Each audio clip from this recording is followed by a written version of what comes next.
Hi everybody, it's Richard here again and welcome to my Inbox 36 video where I show some new and some second-hand vinyl that I bought over the past couple of months or so.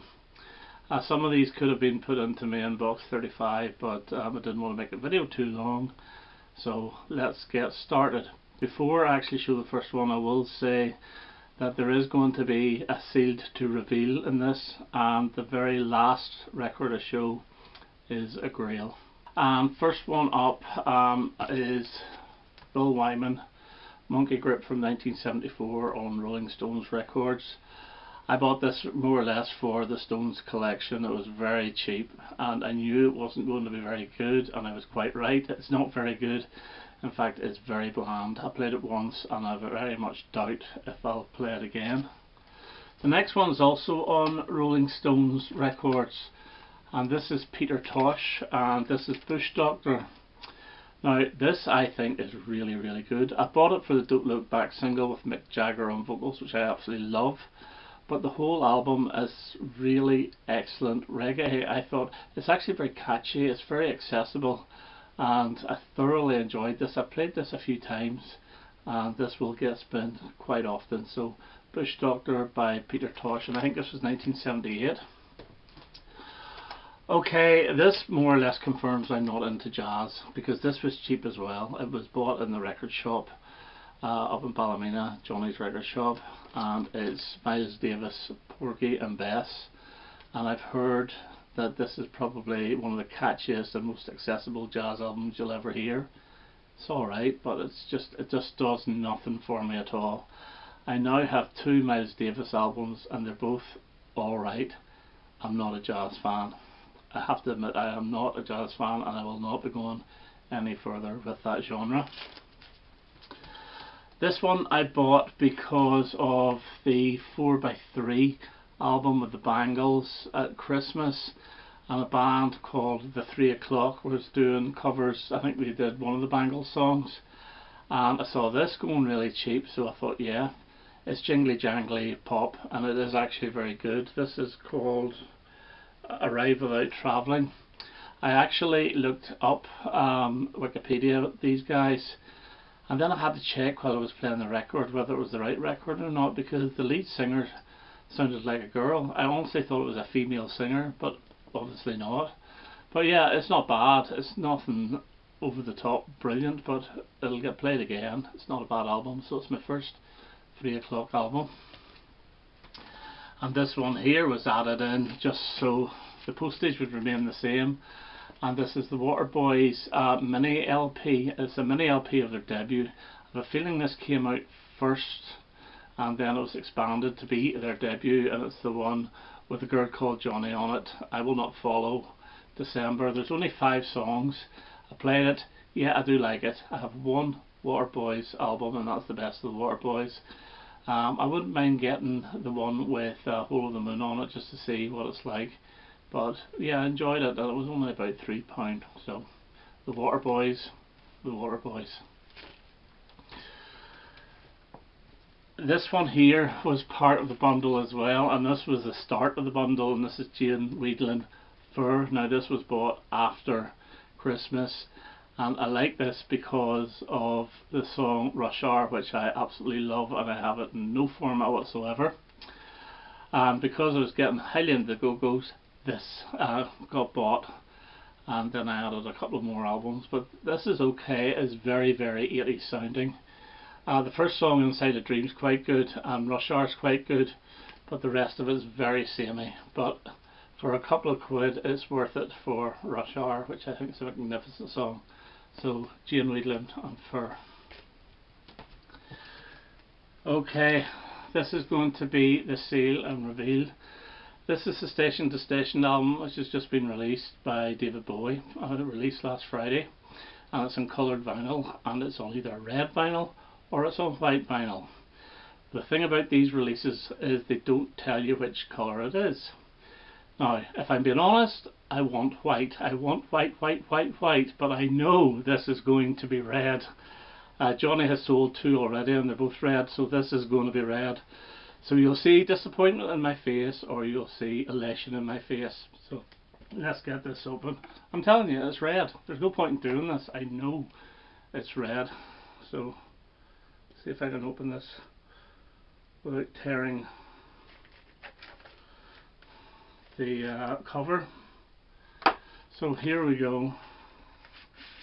And it's flipping red, of course.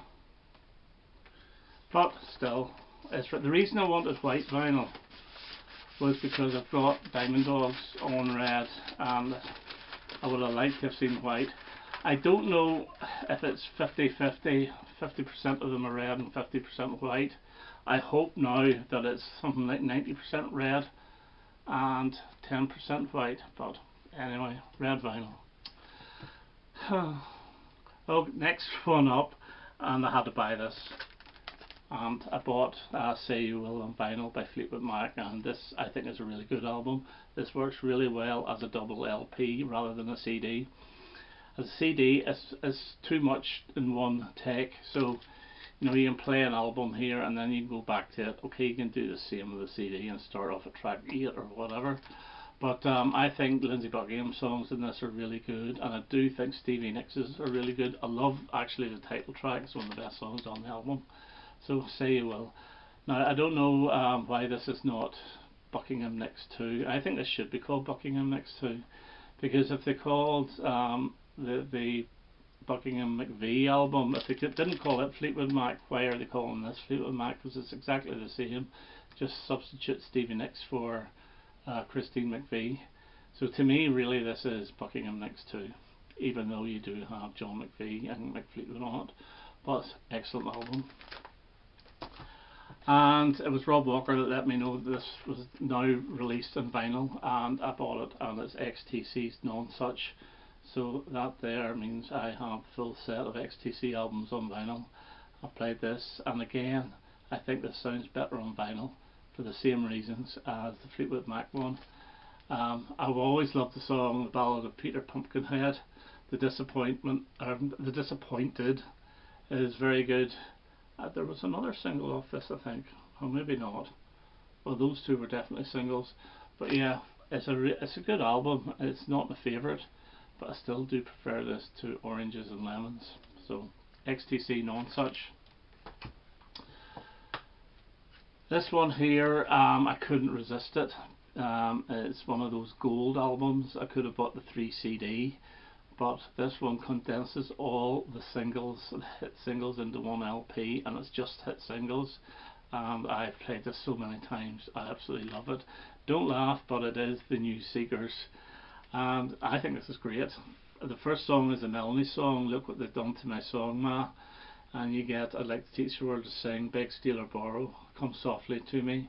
Their version of Pinball Wizard, See Me, Feel Me, and I think it's really good. The big #1 hit, You Won't Find Another Fool Like Me. I Get a Little Sentimental Over You, I Want to Go Back, and the Fantastic Anthem. This is really, really good. So the many songs is there, 6, 7, 14 songs, all hit singles. Worth it, love it, great. And I bought this one here because I saw it and it was going quite cheap as well, and this is quite hard to get. And this is Elvis, Second to None, and this is a double album of his hits that were not on the 30 hits double album, so this is volume 2 of it. Now they did a volume 3 as part of the CD called Hits Story, but I don't think it's actually been released on vinyl, which I would love, but this is really, really good, and it's got some of my favourites on this as well, like An American Trilogy. I like his version of You Don't Have to Say You Love Me. It has I Need Your Love Tonight, which I adore. I always loved that, Wear Your Ring Around My Neck. And then it's got the bonus tracks, I'm a Roustabout and Rubbernecking. Yeah, it's a really good, strong album, and that sits nicely beside the 30 #1 hits. And then I bought this because I just fancied it again. And this is the best of Under the Covers, Susanna Hoffs and Matthew Sweet. And I have the box set of the 4 albums on CD, but this takes the best and puts them onto 2 LPs. And there's 12 and 16, 28 songs off this. And they're very good, faithful versions it's enjoyable. It's nothing too exciting. They're very good, faithful versions of the hits of the day from the 60s up to the 80s. So you have things like, you actually have Train in Vain by The Clash, They Don't Know by Kirsty MacColl, Second Hand News by Fleetwood Mac, I Would Die For You, the Prince song, Maggie May, How Soon Is Now, the Smiths. It's a good album. It's on red vinyl. I enjoy it, and again, I do have the CD of the actual 3 albums, or is it 4, the box set, so I'm glad to have this on vinyl. And the last one is a grail, and if you watch the vinyl tag you will know what it is. But I finally completed my Slade collection, and I have got Ambrose Slade Beginnings. Whoa! I said I wouldn't pay below £50 or above £50. I did, but it was not 3 figures. And apparently it is signed by Noddy Holder. Now, I don't know if that's the case. I don't think it is, because the guy on eBay said there was 3 of them available, and how the heck would you get 3 available of the same signature? I don't know. But I bought it. It sounds good. It's not a bootleg. It is an issue. It is in Discogs. So Ambrose Slade, just before it became Slade, is my grail, and I'm delighted to get it. Okay, so that's some of the vinyl I bought over the past couple of months or so. I hope you enjoyed that, and I hope to have another video quite soon. All the best now. Bye bye.